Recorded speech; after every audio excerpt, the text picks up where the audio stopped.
Okay, so today I'm going to show you disassemble a remote valve for this is off of my 706 International. This is one that I just rebuilt. I wanted to go through one before I videoed it because sometimes things can get kind of squirrely. So the first thing we're going to do wouldn't have to be, I've got it in a vise with some cardboard to kind of keep it. That dude is tight. So probably need to put a pipe wrench on this barrel, and then there we go. The first thing we'll do, we'll pull this end cap off. We shouldn't lose anything just yet. Next thing we're going to do, well, the next thing I should do, I should say, is I need to pull the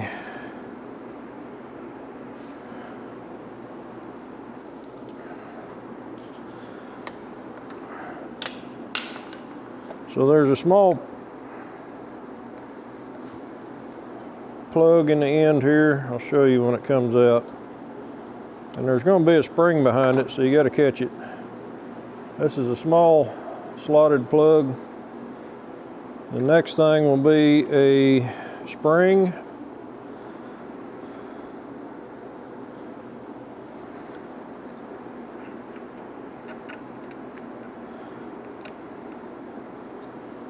Now there's going to be 4 balls in here that come out. I'm trying to remember. I'd actually like to pull that plunger out of there if I can.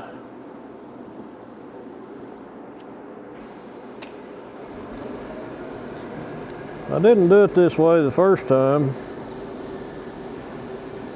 So probably what we ought to do at this point is go ahead and try to get all 4 of the balls out of it. So you're going to have a spring come out, and you're going to have this is a ball seat. So we will, okay, that got out the collar. This is the detent collar. There's two balls that come out. There's another one. If I roll it around here, it might drop the other one out. I don't know. Nope, it's stuck. So that one's going to stay in there for a minute until we have to take this sleeve loose next.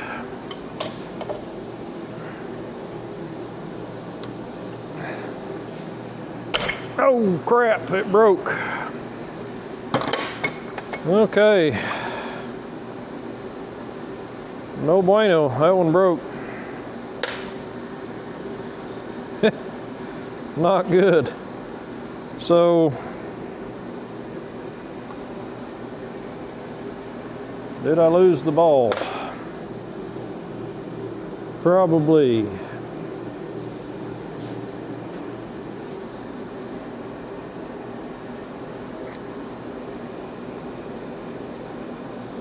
Yeah, we kind of messed that deal all up. I should have probably put some heat on this piece to get that. Oh, there's a ball in there. There it is, I got it. Okay, so there's going to be 3 small ones and 1 larger one. Now the next thing I'm going to do, after I drop my screwdriver, I'm going to put a large screwdriver through the end of the spool, and this piece here should unthread. And this is spring loaded also, so you're going to be be ready to catch it. And washer that keeps this centered. Can't believe that broke, but that's like a, not really steel on that one. It seems like it's aluminum. I've got a spare valve that I can take parts out of. Hopefully I can get that piece out. So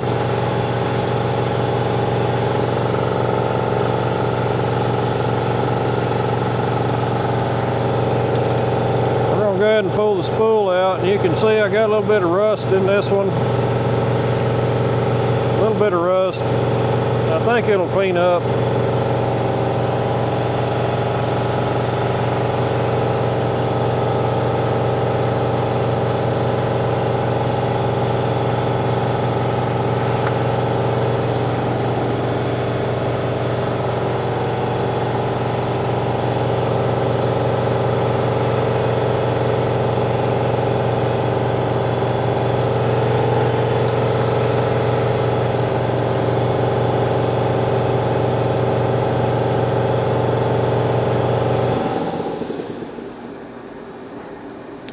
I really did not expect that to break. The problem I see is probably not good. I'm gonna have to work this out somehow, but what we got is a chunk of dirt. The actual threads of that sleeve are corroded to this piece here. This piece here should come out. So we're gonna have to, it's what happens when you video something, it never goes right. This went so easy, the first one. So I'm not sure I can get a screwdriver to catch that piece down in there. Kind of got to be careful with that because it's actually a,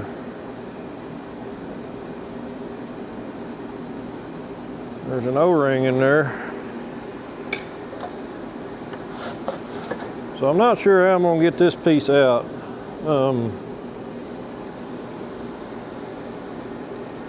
What I might need to do is put some heat on it now and see if I can get it to come loose. I can tell you already the cardboard's got to go.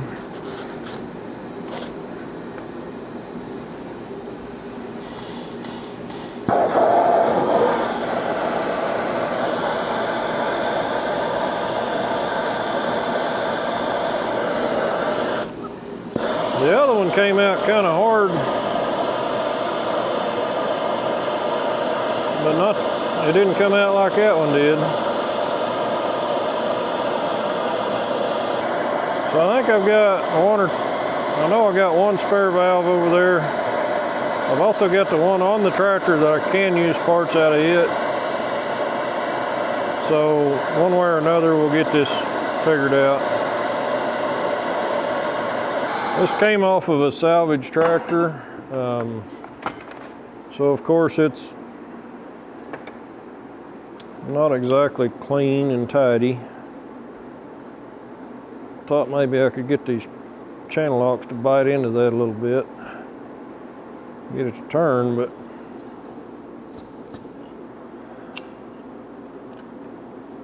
it doesn't seem to be the case. The problem is that aluminum has rusted up in there.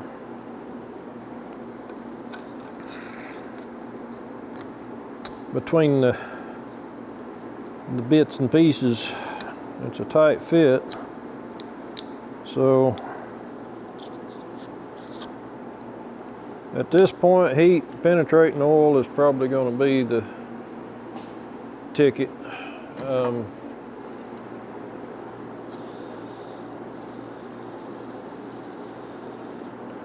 Hoping that'll work. So that shouldn't have happened, but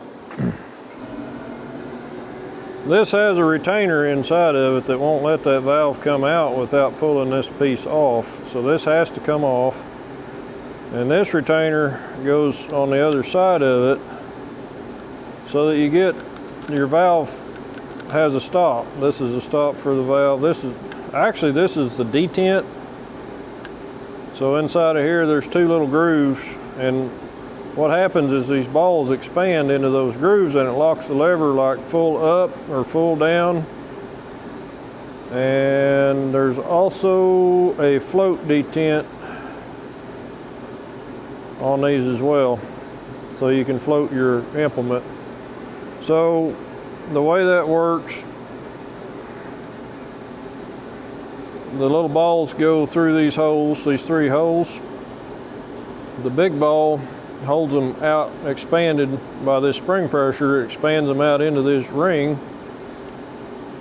So when you put it in full detent down, it should go until your cylinder hits resistance or pressure.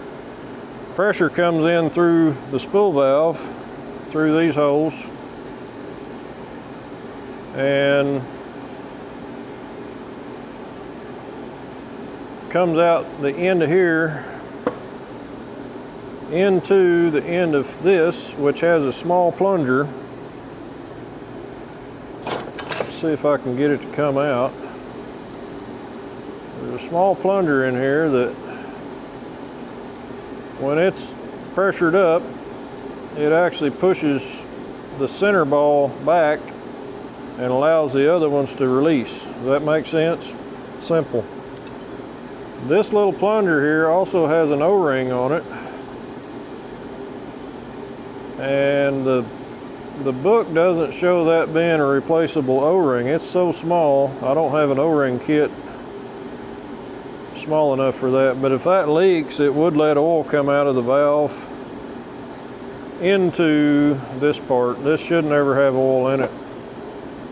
I guess it could if you put some in there for lubrication, but anyway, that's how the detent function kind of works, and I'll explain more when I'm going back together on it. First, I gotta get this thing apart somehow. It's warm, don't touch it. If I can get this pipe plug to kind of catch in there. I know it's probably going to destroy this part, but I've got spare parts, hopefully. Sometimes taking equipment apart is an ugly process. In this case.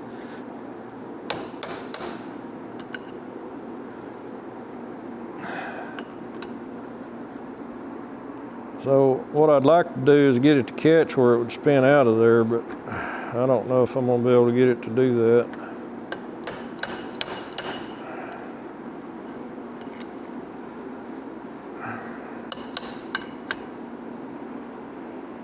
Apparently not.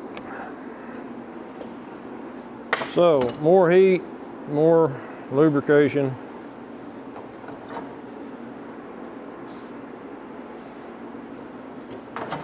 We'll see how we come along here.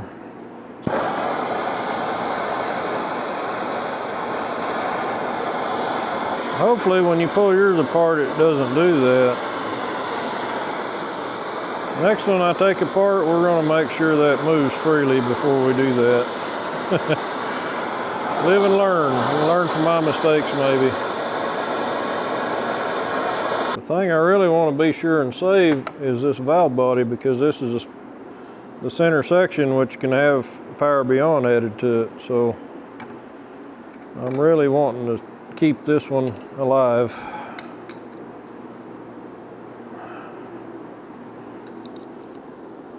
That is just stuck in there.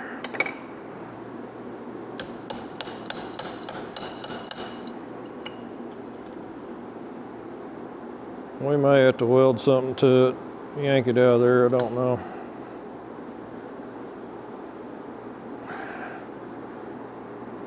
We're actually getting a bite on it now, but nope, didn't last long.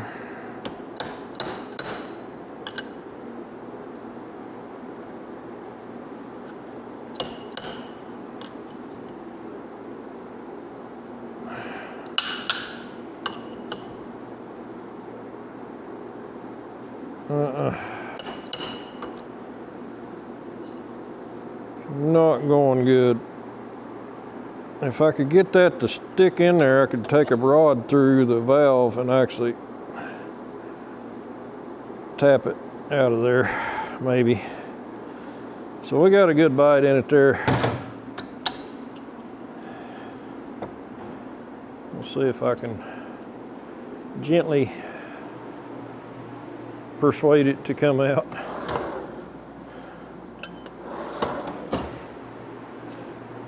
I also want to be careful not to score up the insides of the valve body. So we'll try to keep our rod centered and not rubbing on parts.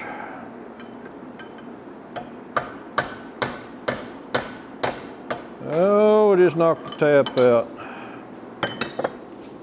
Well, we'll try threading a little bit deeper. Something will give at some point.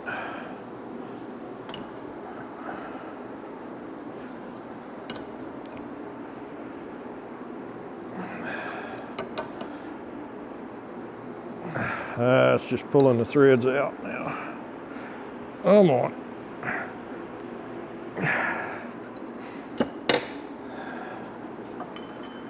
I don't have a lot of hope for this working, but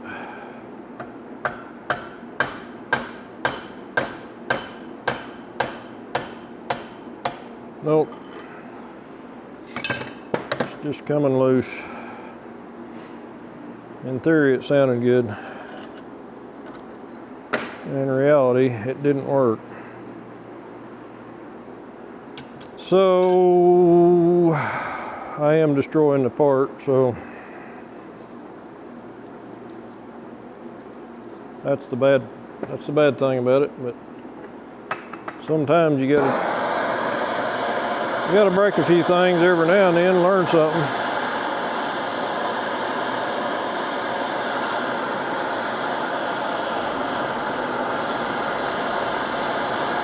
I might have to get more heat on it. This is not really a real hot torch.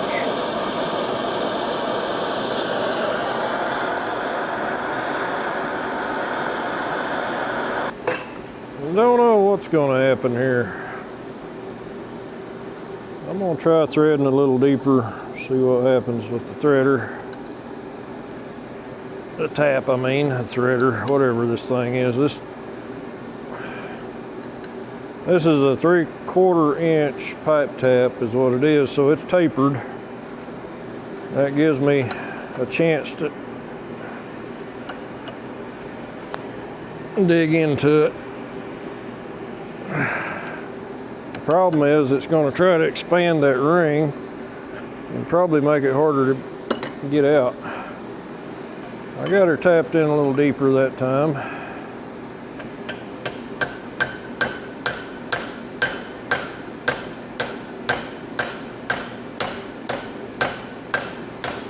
There she comes. Hot dog. Okay, we got him out of there. That was not supposed to happen. Okay, so now we got to get the remains of the threads from that collar out of there, which that's a tight fit between that sleeve and the. I say that torch don't get very hot, but it got that hot. That's pretty warm. So what this piece does, it has a shoulder. It actually holds in an O-ring, and this O-ring is the back seal on the spool. So O-ring seems a little rough. It's probably was leaking a little bit, I'd suspect. So now, meow, what I might try to do is get in here and kind of start. I'll tell you what, I don't want to scratch the valve all to pieces, so ouch, that's hot. We probably should have some type of protection on it. like that. Now, if we can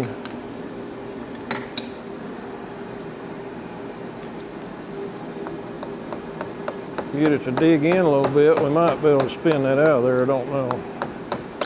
Ouch, I don't want to destroy the threads though.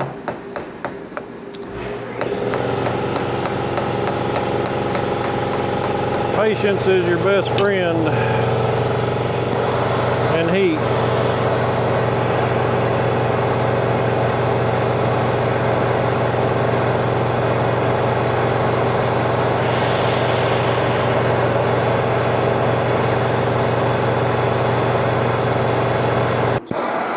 Even if I had heated on that, you can see that aluminum is super thin. So I don't know if it would have came loose or not.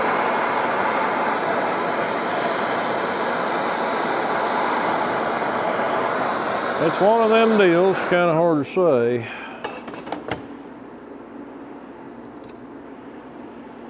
There's my little super sharp chisel I had.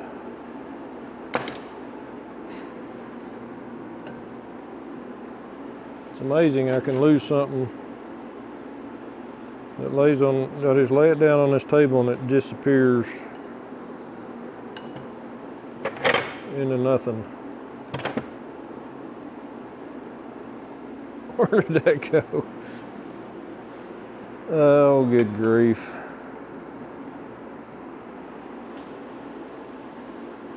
I had a chisel in my hand, I set it down. You guys watching the video are probably laughing because you can rewind and find exactly where it's at. But not me. Ah, it went under the pipe wrench. Somebody hit it.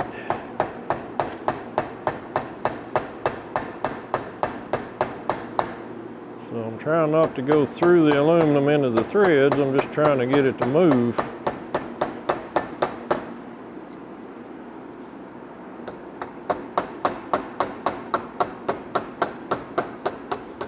It's hot.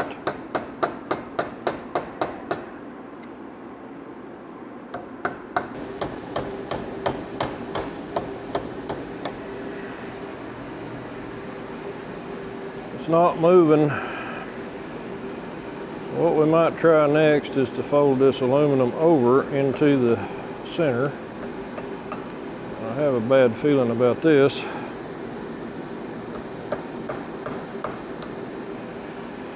That piece broke. That piece broke.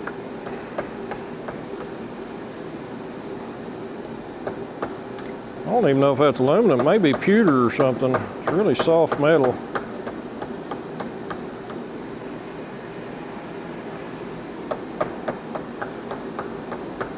But it is very soft and yet very stuck at the same time.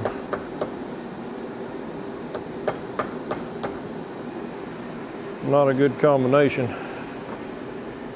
Patience and heat.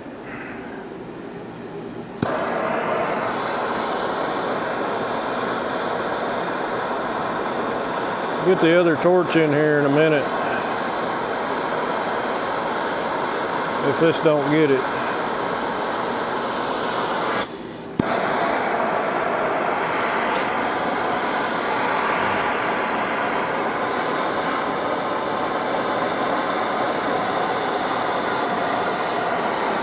We'll just melt the stuff out of it.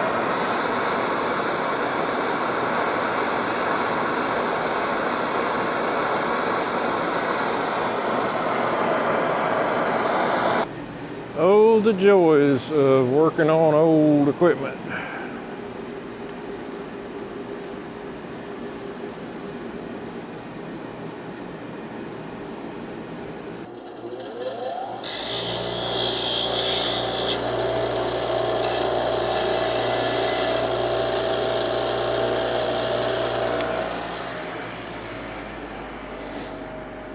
So this screwdriver needed an end put on it anyway, so.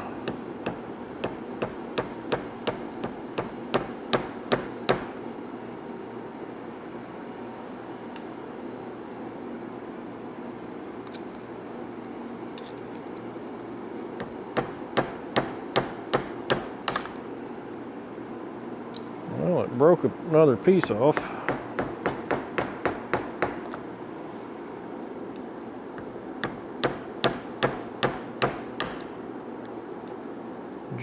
Junk is what this is. This is junk. Oh man. I don't want to mess this thing up. Some of these things are getting hard to find, you know. It's coming out piece by piece.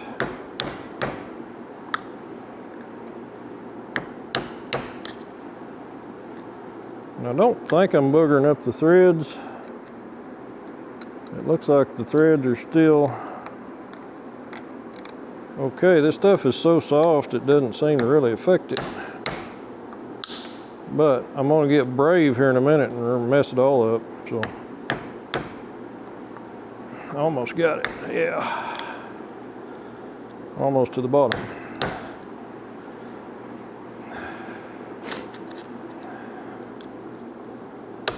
So we'll be pulling one of these off another valve, it looks like. Okay, so we got it. Coming out of there in pieces.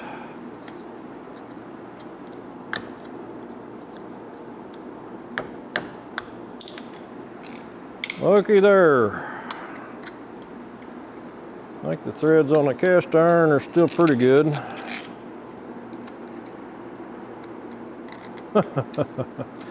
Oh man, that was a mess. Okay, so much for my video on how to take one of these apart. Let's carry on. So this valve has a lot of heat to it right now. It's kind of warm on my fingers. But I wanted to show you one more thing we can take off before I clean it. Cleaning is what my goal. Cleaning and new O-rings is the reason I'm in here. So on top of the valve, this is a check valve. It's a poppet type check valve. And from what I understand, this kind of, if you're running two functions at once, and you got one with a big load and one with a small load, the way this was described, you might have to kind of hammer that down in there. There's a snap ring I'm trying to get loose. The way the book describes this, oh, there we go, icon, dandy.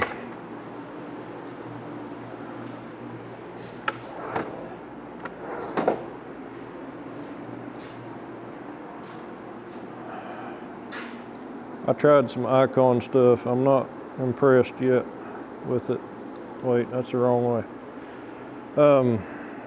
These are probably too small for what I was doing, but we'll see if their warranty works. Probably not. Horrible freight. Okay, let's dig some stuff out of there. You're gonna tell me I overloaded them, but my US made channel lock pick didn't break, and it's got a smaller end on it than that pair of pliers that's supposedly made for doing this type of work. So yeah, that's what I think about it.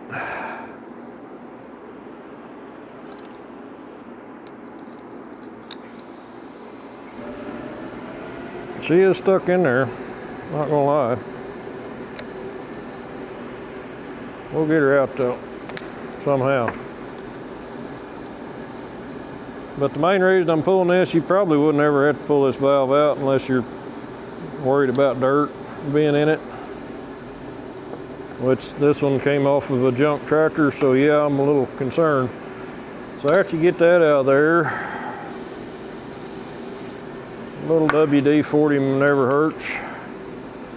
What we can do is, there's a cap on it, and we should be able to work it loose out of there. Once again, patience and heat is your friend. especially when you're working on old junk like this.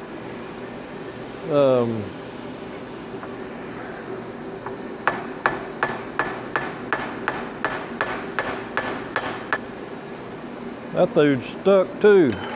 All right, so I may leave that in there, I don't know.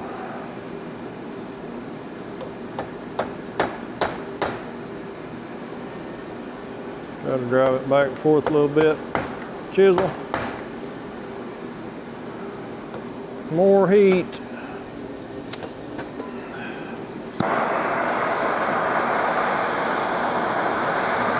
She ain't moving. Not good.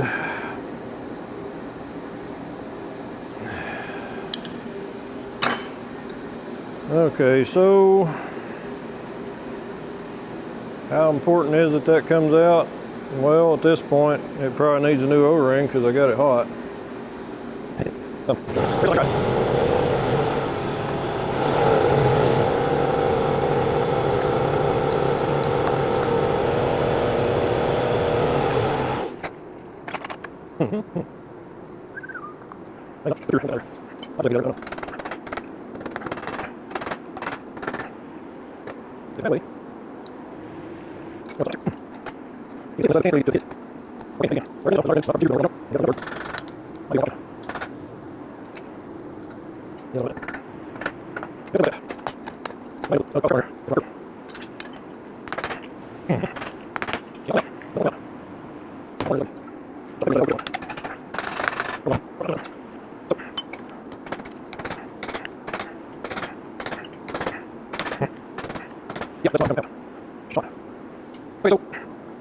About the only way I see it getting it out of there is a destructive method. But I'm not lying to you, I've had this one out and I put it back in, it's easy.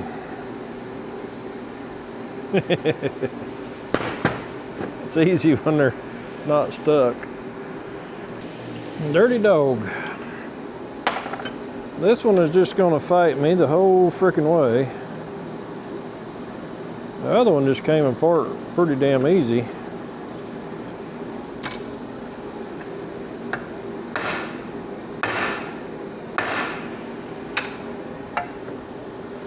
Not so on this one though.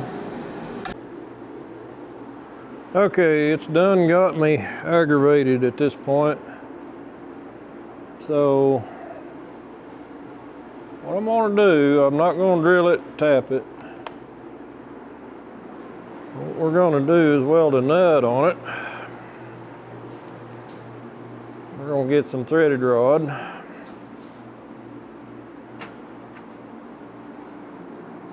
Slide hammer it off of there, maybe.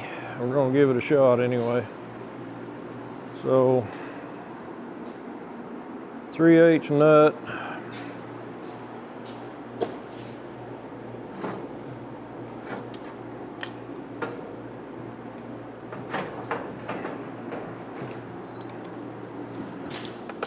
Fire up the old tombstone here.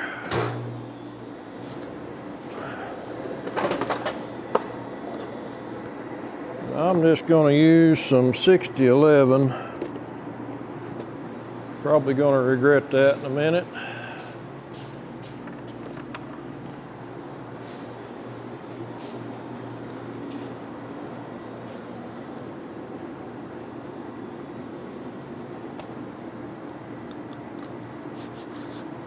We'll see.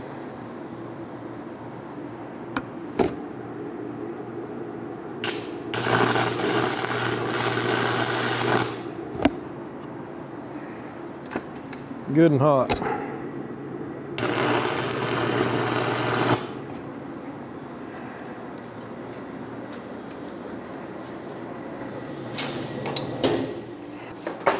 Couple of buzzes with that and you're set.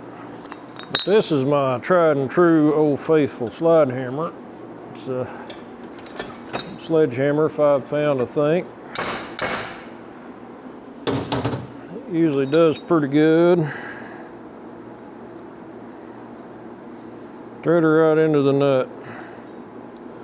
Now keep your fingers out of the way. I'll be damned, look at that. She came out of there like a little rocket ship.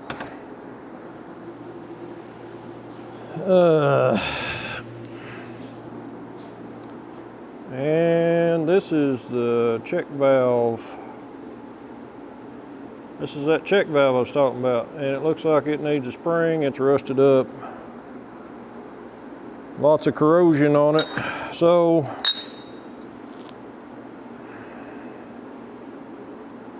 that's why I wanted to pull it out. I didn't want that dirt in my system. So that's how you get them out, apparently.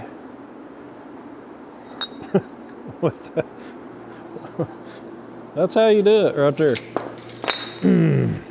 If you want to destroy it. Now, the main valve body is the part that I'm concerned about not destroying. So at this point, I'm going to stop the video, I think, because I want to clean parts up. I want to show you this O-ring was in here,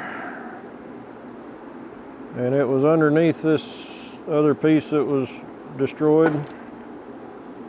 Now, the only other O-rings in this valve are, there's one in this end here, and this is the main sealing ring. This is the one I'm using a quad ring on when I replace it, because I happen to have some.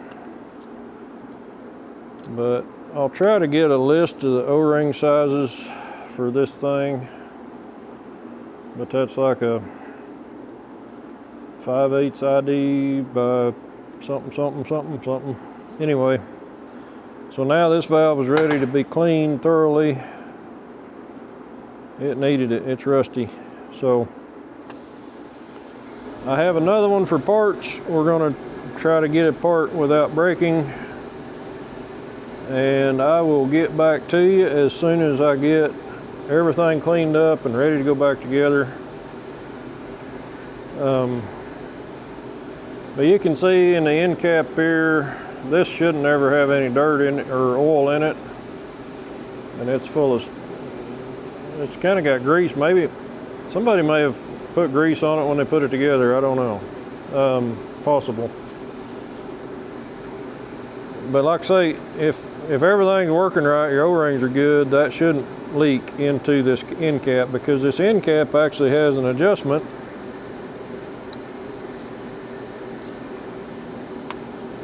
There's a little plug, and you can put a flat screwdriver in there to adjust this spring pressure on your detent. Your detent should kick out at 1200 PSI. If it doesn't, you can turn it in for more detent pressure, turn it out for less detent pressure. So depending on what shape the other valve is in, I may replace the spool with the one out of the other one. You can see this one's, it's really not bad. It wasn't stuck. I mean, there's not, but time will tell when I get it cleaned up. We'll see what it looks like inside.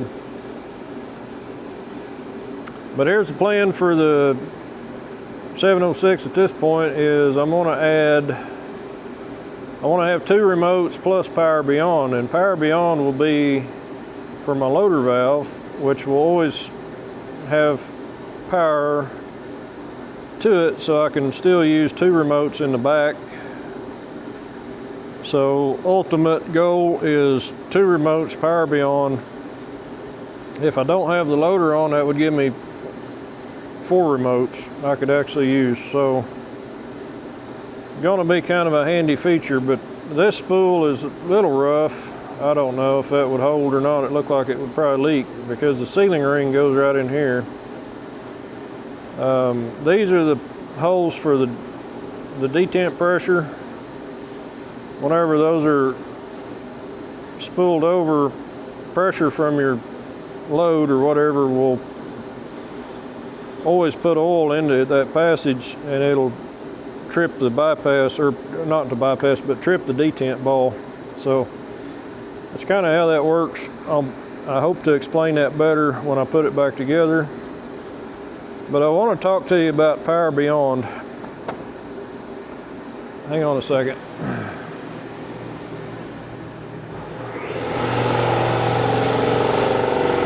Okay, so I wanted to kind of explain to you the Power Beyond and what it means, what it actually does. So in a normal circuit, you have hydraulic pressure coming in these two ports. This is the check valve port. These two are both supplied. I think they're common. This is your return. So in normal operation, and you're not using the remotes, you've got oil coming in these two ports and out of this port. Now what they do is at the end of the line, this goes on the end, this is the end plate. Your pressure oil comes through here and it returns through here. So there's actually a bypass inside of this plate. It makes a U-turn. So in an open center system like this, that's what we're dealing with, is open center hydraulics. This doesn't have any pressure on it until you spool a remote. Now, when you shift the spool, when this is in neutral, you got oil flow going right through here. If you got a stack of valves, it'll go right through the next one. But as soon as you move this valve one way or the other, what it's going to do is block off the oil flow through this valve, and it's going to cause it to come out one of these ports, depending on which way you're spooled. Now the other one will be open to dump, and it'll be able to go back out to the transmission case through this port. Now that's internally ported, the way that works. So let's say I spool it this way. We got pressure on this remote. We got return here.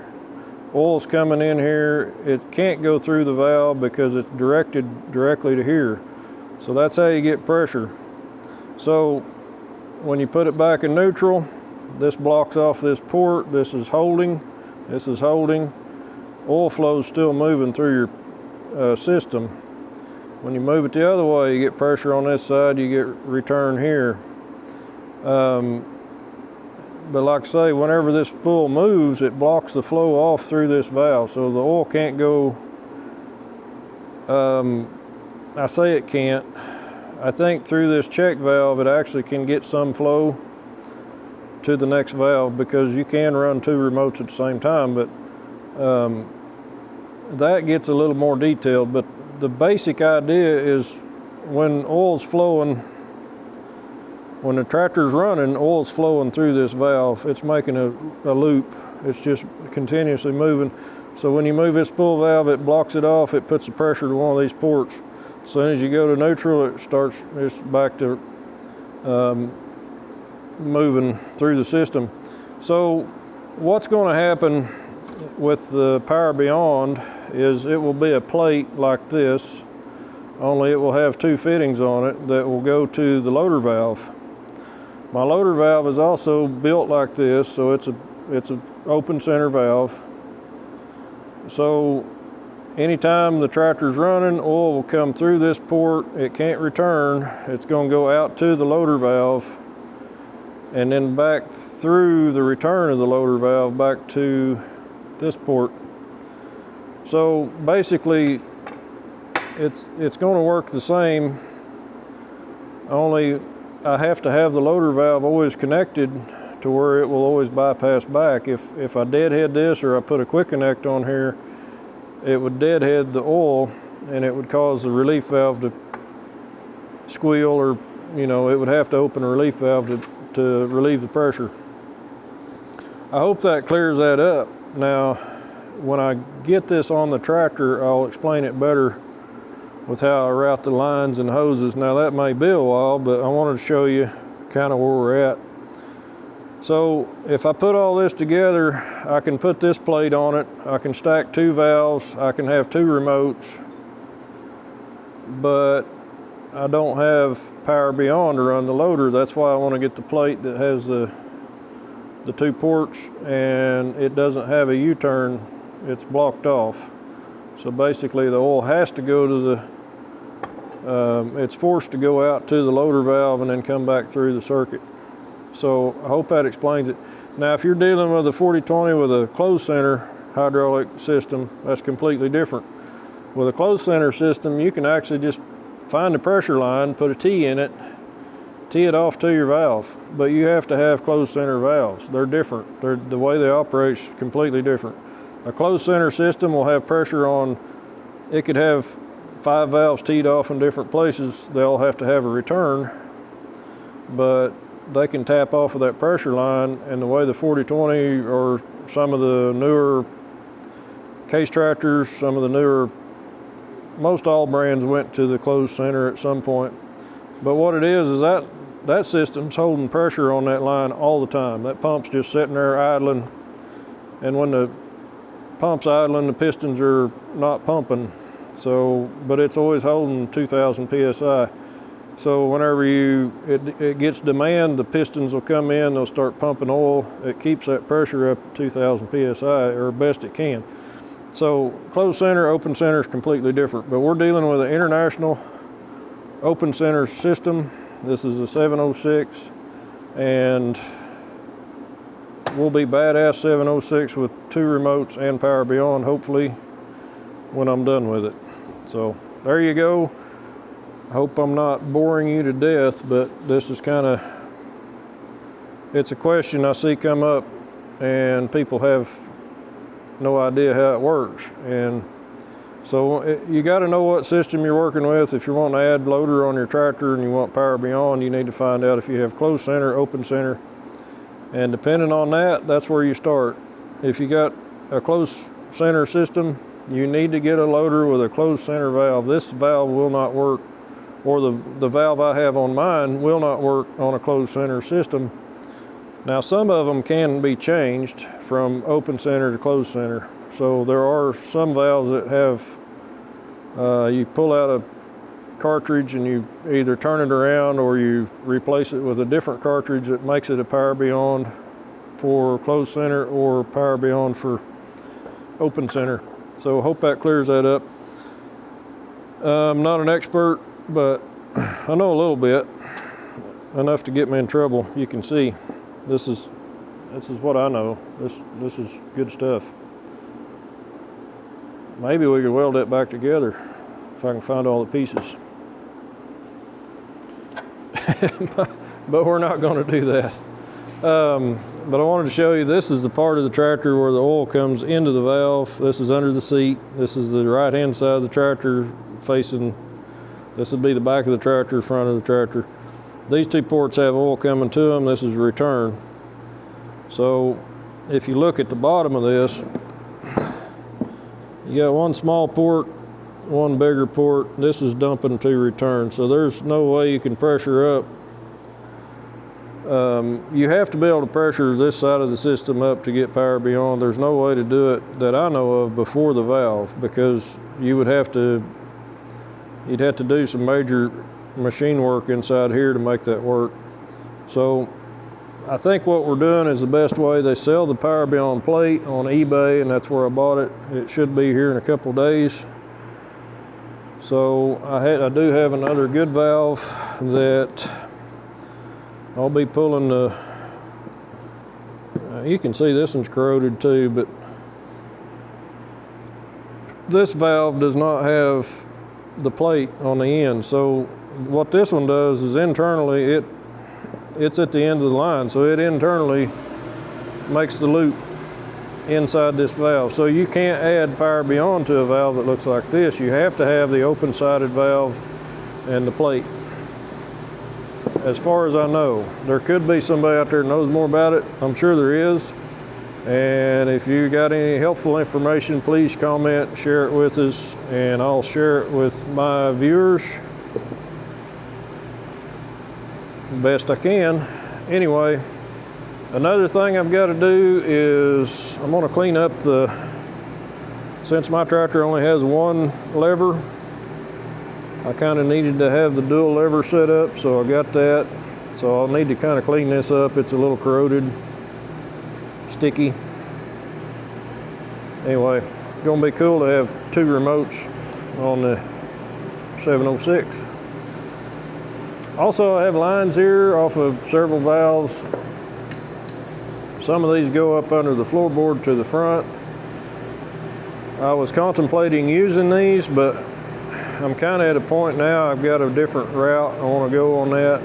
a different plan. So stay tuned. We'll get more done on this 706 at some point. Hopefully soon. Anyway, in between digging and working on other stuff, yeah, that's kind of what happens around here. Thanks for watching.